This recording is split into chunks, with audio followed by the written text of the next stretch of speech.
Capítulo 134. 50 anos. Não lhes disse ainda, mas digo agora, que quando Virgília descia a escada, e o oficial de marinha me tocava no ombro, tinha eu 50 anos. Era portanto a minha vida que descia pela escada abaixo, ou a melhor parte, ao menos, uma parte cheia de prazeres, de agitações, de sustos, capeada de dissimulação e duplicidade, mas enfim a melhor, se devemos falar a linguagem usual. Se, porém, empregamos outra sublime, a melhor parte foi a restante, como eu terei honra de lhes dizer nas poucas páginas deste livro. 50 anos. Não era preciso confessá-lo. Já se vai sentindo que o meu estilo não é tão lesto como os primeiros dias. Naquela ocasião, cessado o diálogo com o oficial de marinha, que enfiou a capa e saiu, confesso que fiquei um pouco triste. Voltei à sala, lembrou-me dançar uma polca, embriagar-me das luzes, das flores, dos cristais, dos olhos bonitos, e do burburinho surdo e ligeiro das conversas particulares. E não me arrependo, remocei. Mas, meia hora depois, quando me retirei do baile, às 4 da manhã, o que é que fui achar no fundo do carro? Os meus 50 anos. Lá estavam eles, os teimosos, não tolhidos de frio, nem reumáticos, mas cochilando a sua fadiga, um pouco cobiçosos de cama e de repouso. Então, e vejam até que ponto pode ir a imaginação de um homem, com sono, então pareceu-me ouvir de um morcego encarapitado no tejadilho. Senhor Brás Cubas, a rejuvenescência estava na sala, nos cristais, nas luzes, nas sedas, enfim, nos outros. Capítulo 135. Oblivion. E agora sinto que, se alguma dama tem seguido estas páginas, fecha o livro e não lê as restantes. Para ela extinguiu-se o interesse da minha vida, que era o amor. 50 anos. Não é ainda a invalidez, mas já não é a frescura. Venham mais 10, e eu entenderei o que um inglês dizia, entenderei que, coisa é não achar já quem se lembre de meus pais, e de que modo me há de encarar o próprio esquecimento. Vai em Versaletes esse nome. Oblivion. Justo é que se deem todas as honras a um personagem tão desprezado e tão digno, conviva da última hora, mais certo. Sabe-o a dama que luziu na aurora do atual reinado, e mais dolorosamente a que ostentou suas graças em flor sob o Ministério Paraná, porque esta acha-se mais perto do triunfo, e sente já que outras lhe tomaram o carro. Então, se é digna de si mesma, não teme em espertar a lembrança morta ou expirante, não busca no olhar de hoje a mesma saudação do olhar de ontem, quando eram outros os que encetavam a marcha da vida, de alma alegre e pé veloz. E ela compreenderá que este turbilhão é assim mesmo, leva as folhas do mato e os farrapos do caminho, sem exceção nem piedade, e se tiver um pouco de filosofia, não invejará, mas lastimará as que lhe tomaram o carro, porque também elas hão de ser apeadas pelo estribeiro Oblivion. Espetáculo, cujo fim é divertir o planeta Saturno, que anda muito aborrecido. Capítulo 136. Inutilidade. Mas, ou muito me engano, ou acabo de escrever um capítulo inútil. O capítulo é só isso mesmo. Capítulo 137. A Barretina. E daí? Não, ele resume as reflexões que fiz no dia seguinte ao Quincas Borba, acrescentando que me sentia acabrunhado, e 1000 outras coisas tristes. Mas esse filósofo, com o elevado tino de que dispunha, bradou-me que eu ia escorregando na ladeira fatal da melancolia. Meu caro Brás Cubas, não te deixes vencer desses vapores. Que diacho! É preciso ser homem. Ser forte. Lutar. Vencer. Brilhar. Influir. Dominar. 50 anos é a idade da ciência e do governo. Ânimo, Brás Cubas, não me sejas palerma. Que tens tu com essa sucessão de ruína ou de flor a flor? Trata de saborear a vida, e ficas sabendo que a pior filosofia é a dos choramingas que se deita à margem do rio, para o fim de lastimar o curso incessante das águas. O ofício delas é não parar nunca. Acomoda-te com a lei, e trata de aproveitá-la. Vê-se nas menores coisas o que vale a autoridade de um grande filósofo. As palavras do Quincas Borba tiveram condão de sacudir o torpor moral e mental em que andava. Vamos lá, façamo-nos governo. Crelois pósteros? Eu não havia intervindo até então nos grandes debates. Cortejava pasta por meio de rapapés, chás, comissões de votos, e a pasta não vinha. Urgia apoderar-me da tribuna. Comecei devagar. 3 dias depois, discutindo-se o orçamento da justiça, aproveitei o ensejo para perguntar modestamente ao ministro se não julgava útil diminuir a barretina na Guarda Nacional.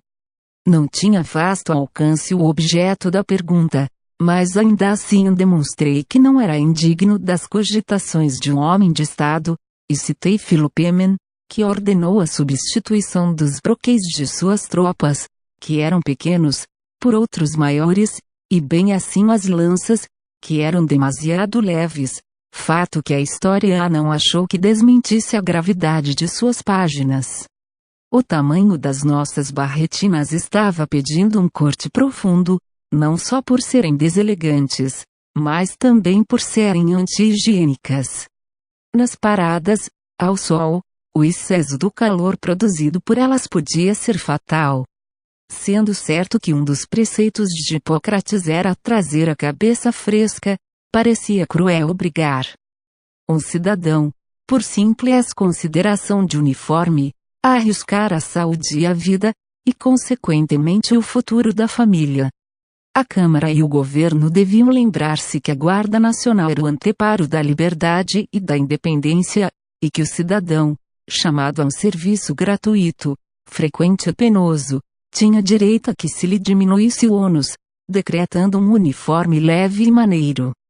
Acrescia que a barretina, por seu peso, abatia a cabeça dos cidadãos, e a pátria precisava de cidadãos cuja fronte pudesse levantar-se altiva e serena diante do poder, e conclui com esta ideia: o chorão, que inclina os seus galhos para a terra, é a árvore de cemitério, a palmeira, ereta e firme, é a árvore do deserto, das praças e dos jardins. Vária foi a impressão deste discurso. Quanto à forma, ao rapto eloquente, à parte literária e filosófica, a opinião foi só uma: disseram-me todos que era completo, e que de uma barretina ninguém ainda conseguira tirar tantas ideias. Mas a parte política foi considerada por muitos deplorável, alguns achavam o meu discurso um desastre parlamentar, enfim. Vieram dizer-me que outros me davam já em oposição, entrando nesse número os oposicionistas da Câmara, que chegaram a insinuar a convivência de uma moção de desconfiança. Repeli energicamente tal interpretação, que não era só errônea, mas caluniosa, à vista da notoriedade com que eu sustentava o gabinete. Acrescentei que a necessidade de diminuir a barretina não era tamanha que não pudesse esperar há alguns anos, e que, em todo caso, eu transigiria na extensão do corte, contentando-me com 3/4 de polegada ou menos. Enfim, dado mesmo que a minha ideia não fosse adotada, bastava-me tê-la iniciado no parlamento. O Quincas Borba, porém, não fez restrição alguma. Não sou homem político. Disse-me ele ao jantar: não sei se andaste bem ou mal, sei que fizeste um excelente discurso. E então notou as partes mais salientes, as belas imagens, os argumentos fortes, com esse comedimento de louvor que tão bem fica a um grande filósofo. Depois, tomou o assunto à sua conta, e impugnou a barretina com tal força, com tamanha lucidez, que acabou convencendo-me efetivamente do seu perigo. Capítulo 138. A um crítico. Meu caro crítico, algumas páginas atrás, Dizendo eu que tinha 50 anos, acrescentei, já se vai sentindo que o meu estilo não é tão lesto como nos primeiros dias. Talvez aches esta frase incompreensível, sabendo-se o meu atual estado, mas eu chamo a tua atenção para a sutileza daquele pensamento. O que eu quero dizer não é que esteja agora mais velho do que quando comecei o livro. A morte não envelhece. Quero dizer, sim, que em cada fase da narração da minha vida experimento a sensação correspondente. Valha-me Deus! É preciso explicar tudo. Capítulo 139. De como não fui ministro do Estado. O capítulo 139 não tem nada, só 3 linhas pontilhadas, a explicação está no próximo capítulo. Capítulo 140. Que explica o anterior. Há coisas que melhor se dizem calando, tal é a matéria do capítulo anterior. Podem entendê-lo os ambiciosos malogrados. Se a paixão do poder é mais forte de todas, como alguns inculcam, imaginem o desespero, a dor, o abatimento do dia em que perdi a cadeira da Câmara dos Deputados. Iam-se-me as esperanças todas, terminava a carreira política. E notem que o Quincas Borba, por induções filosóficas que fez, achou que a minha ambição não era a paixão verdadeira do poder, mas um capricho, um desejo de folgar. Na opinião dele, este sentimento, não sendo mais profundo que o outro, ama o fina muito mais, porque orça pelo amor que as mulheres têm às rendas e toucados. Um Cromwell ou um Bonaparte, acrescentava ele, por isso mesmo que os queima a paixão do poder, lá chegam a fina força ou pela escada da direita, ou pela da esquerda. Não era assim o meu sentimento, este, não tendo em si a mesma força, não tem a mesma certeza do resultado, e daí a maior aflição, o maior desencanto, a maior tristeza. O meu sentimento, segundo o humanitismo. Vai para o diabo com o teu humanitismo, interrompiu. Estou farto de filosofias que me não levam a coisa nenhuma. A dureza da interrupção, tratando-se de tamanho filósofo, equivalia a um descaso, mas ele próprio desculpou a irritação com que lhe falei. Trouxeram-nos café, era 1h da tarde, estávamos na minha sala de estudo, uma bela sala, que dava para o fundo da chácara, bons livros, objetos de arte, um Voltaire entre eles, um Voltaire de bronze, que nessa ocasião parecia acentuar o risinho de sarcasmo, com que me olhava, o ladrão, cadeiras excelentes, fora, o sol, um grande sol, que o Quincas Borba, não sei se por chalaça ou poesia, chamou um dos ministros da natureza, corria um vento fresco, o céu estava nitidamente azul. De cada janela, pendia uma gaiola com pássaros, que chiureavam as suas óperas rústicas. Tudo tinha a aparência de uma conspiração das coisas contra o homem, e, conquanto eu estivesse na minha sala, olhando para a minha chácara, sentado na minha cadeira, ouvindo meus pássaros ao pé dos meus livros, alumiado pelo meu sol, não chegava a curar-me das saudades daquela outra cadeira, que não era minha. Capítulo 141. Os cães. Mas, enfim, que pretendes fazer agora? Perguntou-me o Quincas Borba, indo pôr a xícara vazia no parapeito de uma das janelas. Não sei, vou meter-me na Tijuca, fugir aos homens. Estou envergonhado, aborrecido. Tantos sonhos, meu caro Borba, tantos sonhos, e não sou nada. Nada. Interrompeu-me o Quincas Borba com um gesto de indignação. Para distrair-me, convidou-me a sair, saímos para os lados do Engenho Velho. Íamos a pé, filosofando as coisas. Nunca me há de esquecer o benefício desse passeio, que me restituiu o sossego e a força. A palavra daquele grande homem era o cordial da sabedoria. Disse-me ele que eu não podia fugir ao combate, se me fechavam a tribuna. Cumpria-me abrir um jornal. Chegou a usar uma expressão menos elevada, mostrando assim que a língua filosófica podia, uma ou outra vez, retemperar-se no calão do povo.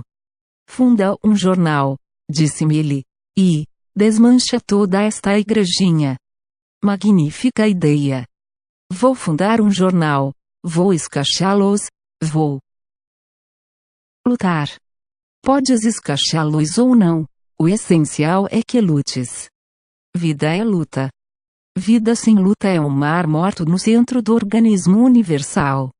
Daí a pouco demos com uma briga de cães, fato que aos olhos de um homem vulgar não teria valor. Quincas Borba fez-me parar e observar os cães. Eram 2. Notou que ao pé deles estava um osso, motivo da guerra, e não deixou de chamar a minha atenção para a circunstância de que o osso não tinha carne. Um simples osso nu. Os cães mordiam-se, rosnavam, com furor nos olhos. Quincas Borba meteu a bengala debaixo do braço, encostou o queixo no costão e parecia em êxtase. Que belo que isto é! Dizia ele de quando em quando. Quis arrancar-me dali, mas não pude, ele estava arraigado ao chão, e só continuou a andar, quando a briga cessou inteiramente, e um dos cães, mordido e vencido, foi levar a sua fome a outra parte. Notei que ficara sinceramente alegre, posto contivesse alegria, segundo convinha a um grande filósofo. Fez-me observar a beleza do espetáculo, relembrou o objeto da luta, concluiu que os cães tinham fome, mas a privação do alimento era nada. Para os efeitos gerais da filosofia. Nem deixou de recordar que em algumas partes do globo o espetáculo é o mais grandioso. As criaturas humanas é que disputam aos cães os ossos e outros manjares menos apetecíveis, luta que se complica muito, porque entra em ação a inteligência do homem, com todo o acúmulo de sagacidade que lhe deram os séculos, etc. Capítulo 142. O pedido secreto. Quanta coisa num minuete! Como dizia o outro. Quanta coisa numa briga de cães! Mas eu não era um discípulo servil ou medroso, que deixasse de fazer uma ou outra objeção adequada. Andando, disse-lhe que tinha uma dúvida, não estava bem certo da vantagem de disputar a comida aos cães. Ele respondeu-me com excepcional brandura, disputá-la aos outros homens é mais lógico, porque a condição dos contendores é a mesma, e leve o osso o que for mais forte. Mas por que não será um espetáculo grandioso disputá-lo aos cães? Voluntariamente, comem-se gafanhotos, como precursor, ou coisa pior, como Ezequiel, logo, o rim é comível, resta saber se é mais digno do homem. Disputá-lo, por virtude de uma necessidade natural, ou preferi-lo, para obedecer a uma exaltação religiosa, isto é, modificável, ao passo que a fome é eterna, como a vida e como a morte. Estávamos à porta de casa, deram-me uma carta, dizendo que vinha de uma senhora. Entramos, e o Quincas Borba, com a discrição própria de um filósofo, foi ler a lombada dos livros de uma estante, enquanto eu lia a carta, que era de Virgília, meu bom amigo, Dona Plácida está muito mal. Peço-lhe o favor de fazer alguma coisa por ela, mora no beco das escadinhas, veja se alcança a meter lá na misericórdia. Sua amiga sincera, não era a letra fina e correta de Virgília, mas grossa e desigual, o V da assinatura. Não passava de um rabisco sem intenção alfabética, de maneira que, se a carta aparecesse, era muito difícil atribuir-lhe a autoria. Virei e revirei o papel. Pobre Dona Plácida! Mas eu tinha lhe deixado 5 contos da Praia da Gamboa, e não podia compreender que... Vais compreender, disse Quincas Borba, tirando um livro da estante. O que? Perguntei espantado. Vais compreender que eu só te disse a verdade. Pascal é um dos meus avós espirituais, e, conquanto a minha filosofia valha mais que a dele, não posso negar que era um grande homem. Ora, que diz ele nesta página? E, chapéu na cabeça, bengala sobraçada, apontava o lugar com o dedo. Que diz ele? Diz que o homem tem uma grande vantagem sobre o resto do universo, sabe que morre, ao passo que o universo ignora-o absolutamente. Vês? Logo, o homem que disputa o Swankão tem sobre este a grande vantagem de saber que tem fome, e é isto que torna grandiosa a luta, como eu dizia. Sabe que morre, é uma expressão profunda, creio todavia que é mais profunda minha expressão, sabe que tem fome. Porquanto, o fato da morte limita, por assim dizer, o entendimento humano, a consciência da extinção dura um breve instante e acaba para nunca mais, ao passo que a fome tem uma vantagem de voltar, de prolongar o estado consciente. Parece-me, se não vai nisso alguma imodéstia, que a fórmula de Pascal é inferior à minha, sem todavia deixar de ser um grande pensamento, e Pascal um grande homem. Capítulo 143 Não vou. Enquanto ele restituía o livro à estante, relia o bilhete. Ao jantar, vendo que eu falava pouco, mastigava sem acabar de engolir, fitava canto da sala, a ponta da mesa, um prato, uma cadeira, uma mosca invisível, disse-me ele, tens alguma coisa? Aposto que foi aquela carta. Foi. Realmente, sentia-me aborrecido, incomodado, com o pedido de Virgília. Tinha dado a Dona Plácida 5 contos de réis. Duvido muito que ninguém fosse mais generoso do que eu, nem tanto. 5 contos. E que fizera deles? Naturalmente botou-os fora, comeu-os em grandes festas, e agora roca para a misericórdia, e eu que a leve. Morre-se em qualquer parte. Acresce que eu não sabia ou não me lembrava do tal beco das escadinhas, mas, pelo nome, parecia-me algum recanto estreito e escuro da cidade. Tinha de lá ir, chamar a atenção dos vizinhos, bater a porta, etc. Que maçada. Não vou. Capítulo 144. Utilidade relativa. Mais à noite, que é boa conselheira, ponderou que a cortesia mandava obedecer aos desejos da minha antiga dama. Letras vencidas, urge pagá-las, disse eu ao levantar-me. Depois do almoço fui à casa de Dona Plácida, achei um molho de ossos, envolto em molambos, estendido sobre um catre velho e nauseabundo, dei-lhe algum dinheiro. No dia seguinte fui lá transportar para a Misericórdia, onde ela morreu uma semana depois. Mento, amanheceu morta, saiu da vida às escondidas, tal qual entrara. Outra vez perguntei, a mim mesmo, como no capítulo 75, se era para isto que o sacristão da Sé e a doceira trouxeram Dona Plácida à luz, num momento de simpatia específica. Mas adverti logo que, se não fosse Dona Plácida, talvez os meus amores com Virgília tivessem sido interrompidos, ou imediatamente quebrados, em plena efervescência. Tal foi, portanto, a utilidade da vida de Dona Plácida.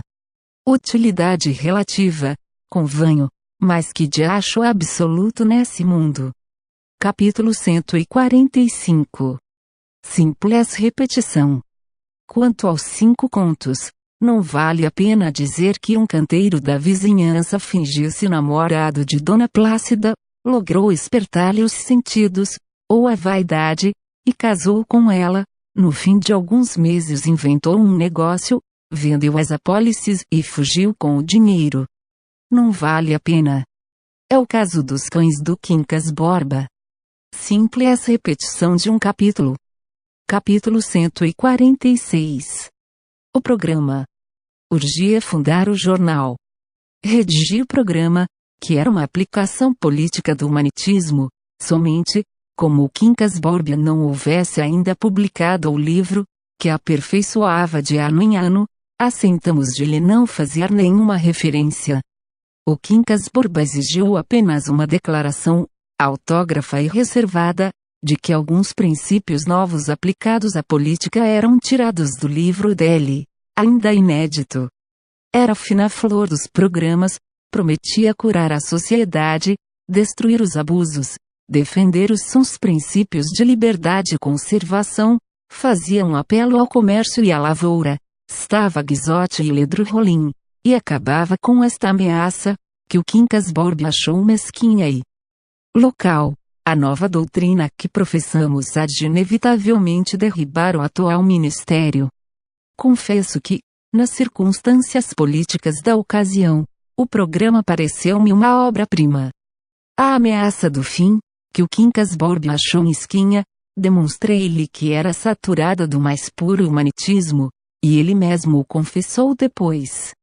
Porquanto, o humanitismo não excluía nada, as guerras de Napoleão e uma contenda de cabras eram, segundo a nossa doutrina, a mesma sublimidade, com a diferença que os soldados de Napoleão sabiam que morriam, coisa que aparentemente não acontece às cabras. Ora, eu não fazia mais do que aplicar às circunstâncias a nossa fórmula filosófica, humanitas queria substituir humanitas para consolação de humanitas. Tu és o meu discípulo amado, o meu califa, bradou Quincas Borba, com uma nota de ternura, que até então lhe não ouvira. Posso dizer como o grande Mohamed, nem que venham agora contra mim o sol e a lua, não recuarei das minhas ideias. Crê, meu caro Brás Cubas, que esta é a verdade eterna, anterior aos mundos, posterior aos séculos. Capítulo 147. O desatino. Mandei logo para a imprensa uma notícia discreta, dizendo que provavelmente começaria a publicação de um jornal oposicionista, daí a algumas semanas, redigido pelo Dr. Brás Cubas. O Quincas Borba, a quem li a notícia, pegou da pena, e acrescentou ao meu nome, com uma fraternidade verdadeiramente humanista, esta frase, um dos mais gloriosos membros da passada Câmara. No dia seguinte entra-me em casa Cotrim. Vim um pouco transtornado, mas dissimulava, afetando sossego e até alegria. Vira a notícia do jornal, e achou que devia, como amigo e parente, dissuadir-me de semelhante ideia. Era um erro fatal. Mostrou que eu ia colocar-me numa situação difícil. E de certa maneira trancar as portas do parlamento. O ministério, não só lhe parecia excelente, o que aliás podia não ser a minha opinião, mas com certeza viveria muito, e que podia eu ganhar com indispô-lo contra mim? Sabia que alguns dos ministros me eram afeiçoados, não era impossível uma vaga, e interrompi-o nesse ponto, para lhe dizer que meditara muito o passo que ia dar, e não podia recuar uma linha. Cheguei a propor-lhe a leitura do programa, mas ele recusou energicamente, dizendo que não queria ter a mínima parte no meu desatino. E um verdadeiro desatino, repetiu ele, pense ainda alguns dias, e verá que é um desatino. A mesma coisa disse Sabina, à noite, no teatro. Deixou-a filha no camarote, com Cotrim, e trouxe-me ao corredor. Mano Brás, que é que você vai fazer? Perguntou-me aflita. Que ideia é essa de provocar o governo, sem necessidade, quando podia? Expliquei-lhe que não me convinha me indicar uma cadeira no parlamento, que a minha ideia era derribar o ministério, por não me parecer adequado à situação e a certa fórmula filosófica, afiancei que empregaria sempre uma linguagem cortês, embora enérgica. A violência não era a especiaria do meu paladar. Sabina bateu com o leque na ponta dos dedos, abanou a cabeça, e tornou ao assunto com um ar de súplica e ameaça, alternadamente. Eu disse-lhe que não, e que não. Desenganada, lançou-me em rosto o preferir. Os conselhos de pessoas estranhas e invejosas aos de lei do marido. Pois siga o que lhe parecer, concluiu, nós cumprimos a nossa obrigação. Deu-me as costas e voltou ao camarote. Capítulo 148. O problema insolúvel. Publiquei o jornal.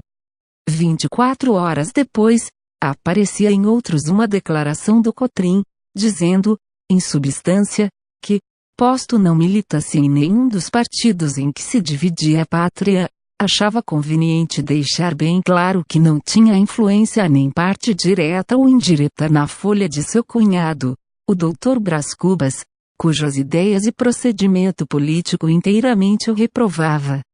O atual ministério, como aliás qualquer outro composto de iguais capacidades, parecia-lhe destinado a promover a felicidade pública.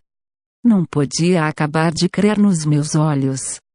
Esfreguei-os 1 e 2 vezes, e reli a declaração inoportuna, insólita e enigmática. Se ele nada tinha com os partidos, que importava um incidente tão vulgar como a publicação de uma folha. Nem todos os cidadãos que acham bom ou mal um ministério fazem declarações tais pela imprensa, nem são obrigados a fazê-las. Realmente, era um mistério a intrusão do Cotrim neste negócio, não menos que a sua agressão pessoal. Nossas relações até então tinham sido lianas e benévolas, não me lembrava nenhum dissentimento, nenhuma sombra, nada, depois da reconciliação.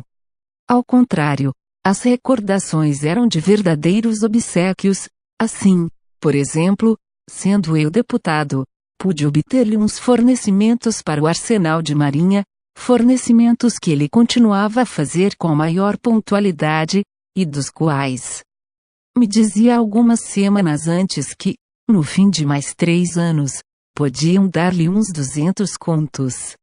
Pois a lembrança de tamanho obséquio não teve força para obstar que ele viesse a público ensovalhar o cunhado. Devia ser muito poderoso o motivo da declaração, que o fazia cometer ao mesmo tempo um destempero e uma ingratidão. Confesso que era um problema insolúvel. Capítulo 149. Teoria do benefício. Ponto tão insolúvel que o Quincas Borba não pôde dar com ele, apesar de estudá-lo longamente e com boa vontade. Ora Deus! Concluiu, nem todos os problemas valem 5 minutos de atenção.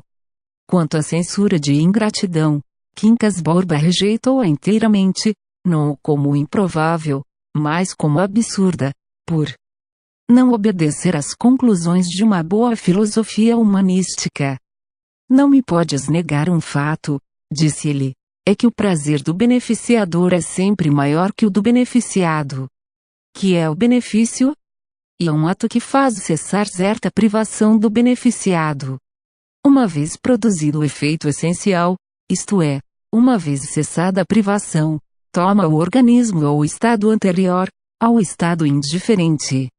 Supõe que tens apertado em demasia o cós das calças, para fazer cessar o incômodo, desabotoas o cós, respiras, saboreias um instante de gozo, o organismo torna a indiferença, e não te lembras dos teus dedos que praticaram o ato. Não havendo nada que perdure, é natural que a memória se esvaeça, porque ela não é uma planta aérea, precisa de chão. A esperança de outros favores, é certo.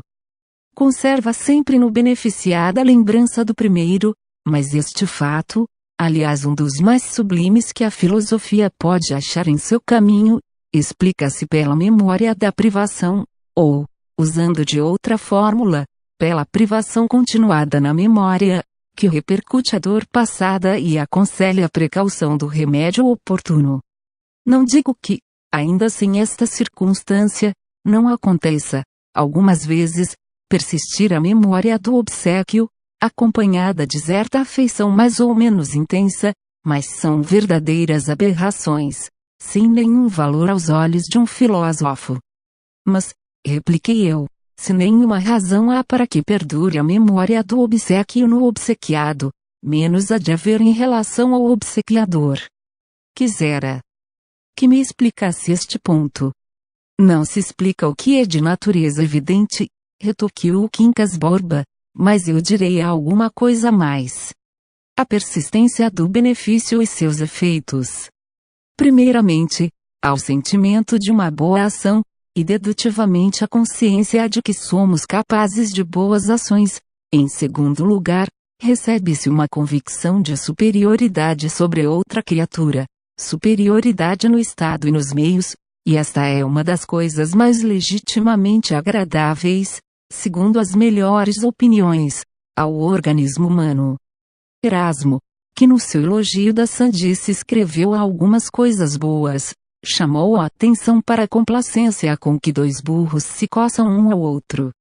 Estou longe de rejeitar essa observação de Erasmo, mas direi o que ele não disse, a saber, que se um dos burros coçar melhor o outro, esse é de ter nos olhos algum indício especial de satisfação. Por que que uma mulher bonita olha muitas vezes para o espelho, senão porque se acha bonita, e porque isso lhe dá certa superioridade sobre uma multidão de outras mulheres menos bonitas ou absolutamente feias?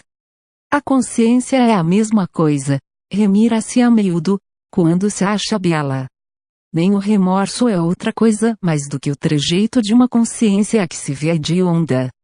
Não esqueças que, e sendo tudo uma simples irradiação de humanitas, o benefício e seus efeitos são fenômenos perfeitamente admiráveis. Capítulo 150. Rotação e translação. Há em cada empresa, afeição ou idade um ciclo inteiro da vida humana. O primeiro número do meu jornal encheu minha alma de uma vasta aurora, coroou-me de verduras, restituiu-me a lepidez da mocidade. 6 meses depois bati a hora da velhice, e daí a 2 semanas a da morte, que foi clandestina, como de Dona Plácida. No dia em que o jornal amanheceu morto, respirei. Como um homem que vem de longo caminho. De modo que, se eu disser que a vida humana nutre de si mesma outras vidas, mais ou menos efêmeras, como o corpo alimenta os seus parasitas, creio não dizer uma coisa inteiramente absurda. Mas, para não arriscar essa figura menos nítida e adequada, prefiro uma imagem astronômica. O homem executa a roda do grande mistério, um movimento duplo de rotação e translação.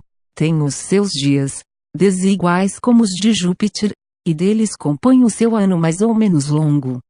No momento em que eu terminava o meu movimento de rotação, concluía logo Nieves o seu movimento de translação. Morria com o pé na escada ministerial. Correu, ao menos durante algumas semanas, que ele ia ser ministro, e pois que o boato me encheu de muita irritação e inveja, não é impossível que a notícia da morte me deixasse alguma tranquilidade, alívio, e 1 ou 2 minutos de prazer. Prazer é muito, mas é verdade, juro aos séculos que é a pura verdade. Fui ao enterro. Na sala mortuária achei Virgília, ao pé do féretro, a soluçar. Quando levantou a cabeça, vi que chorava deveras. Ao sair o enterro, abraçou-se ao caixão, aflita, vieram tirá-la e levá-la para dentro. Digo-vos que as lágrimas eram verdadeiras. Eu fui ao cemitério, e, para dizer tudo, não tinha muita vontade de falar, levava uma pedra na garganta ou na consciência. No cemitério, principalmente quando deixei cair a pá de cal sobre o caixão, no fundo da cova, o baque surdo da cal deu-me um estremecimento passageiro, é certo, mas desagradável, e depois à tarde tinha o peso e a cor do chumbo, o cemitério, as roupas pretas,